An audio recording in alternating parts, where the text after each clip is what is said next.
निरंतर भगवान की कथा हम श्रवण करते रहें। जो भगवान की कथा निरंतर श्रवण करते रहते हैं, भगवान उनकी पुकार को श्रवण करते हैं, स्वीकार करते हैं। भगवान का ये भाव है, तुम हमारा सुनो, हम तुम्हें सुनेंगे।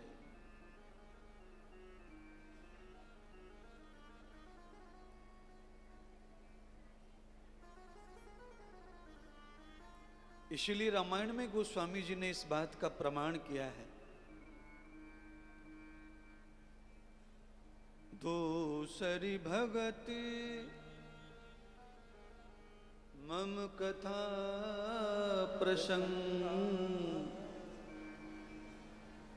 प्रथम भगति संतन कर संगा।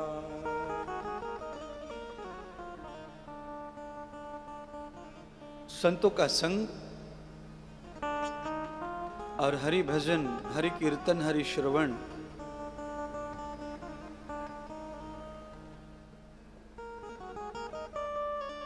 हरि जी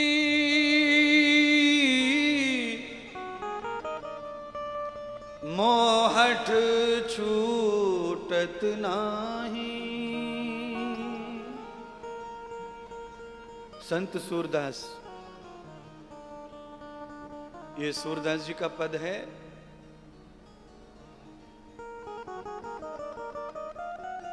कि हरि जी मोहठ छूटत नाही, चित लागत है राग दे सहित, चरणन लागत नाही। हरि जी ये हठ छूटत नाही।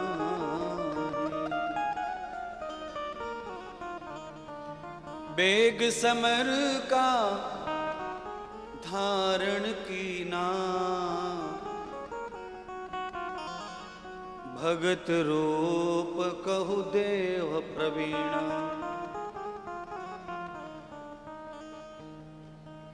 गोस्वामी तुलसीदास और श्री कवि सूरदास अलग अलग मत है। सूरदास कहते हैं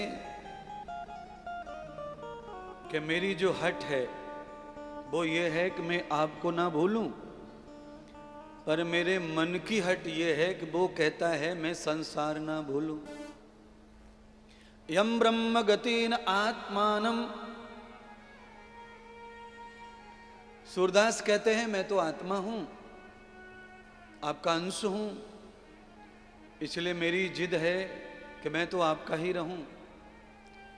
पर ये मन बजमारा है। बजमारा माने बेकार है, निकम्मा है, ये संसार को प्रिय मानता है। इसलिए इस विवाद में आप छूट जा रहे हैं हमसे। ये सूरदास जी ने लिखा। वैसे अंत में सूरदास जी ने भगवान कृष्ण को पा लिया था, और सूरदास जी ने ये सारी चीजें दिखाई। सूरदास जी के पदों को सुनने के लिए अकबर आता था वृंदावन में, आगरा से। अकबर उनका फैन हो गया था सूरदास जी का। और आप सुनिए, मन की संसार में लगने की जो प्रवृत्ति है वो सहज है, स्वाभाविक है।